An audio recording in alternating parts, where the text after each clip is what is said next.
Et Martin, on commence ce journal des médias avec un scoop, une info que vous nous révélez ce matin en exclusivité, le prix qu'a finalement accepté de payer Canal+ à la Ligue nationale de rugby alors que la compétition s'est interrompue. Eh bien c'est simple, tout Canal+ est passé à la caisse et a versé tout ce qui lui restait à payer à la Ligue nationale de rugby. Suspense, on vous révèle le chiffre exact dans quelques instants.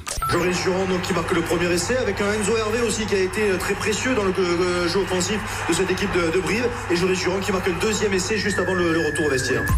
Pour diffuser le top 14 et la D2, Canal+ débourse chaque année 100 millions d'euros. En février dernier, Canal+ s'apprête à verser les 15 derniers millions d'euros de l'année qu'elle doit à la Ligue nationale de rugby. Sauf qu'en quelques jours, forcément, la France est confinée et les matchs sont interrompus. Ce matin, nous pouvons vous révéler que malgré tout, Canal+ va bien payer cette quinzaine de millions d'euros restants. La chaîne avait pourtant fait un choix inverse avec le foot, en ne versant qu'une partie des droits télé restants. On s'en souvient. Alors vous allez me dire pourquoi une telle différence. Voilà ce que nous dit une source proche du dossier. Les négociations n'ont même pas été si difficiles que ça. Une autre source nous explique, tant mieux pour le rugby.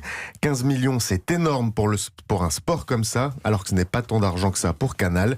En coulisses, on explique que la chaîne cryptée a voulu remercier la Ligue nationale de rugby qui lui a toujours été fidèle depuis 2 décennies, rien que ça. À l'inverse, Canal+ est toujours très rancunière envers la Ligue de foot qui n'a de cesse de faire monter les enchères entre différentes chaînes de télé, comme quoi la fidélité, ça paye.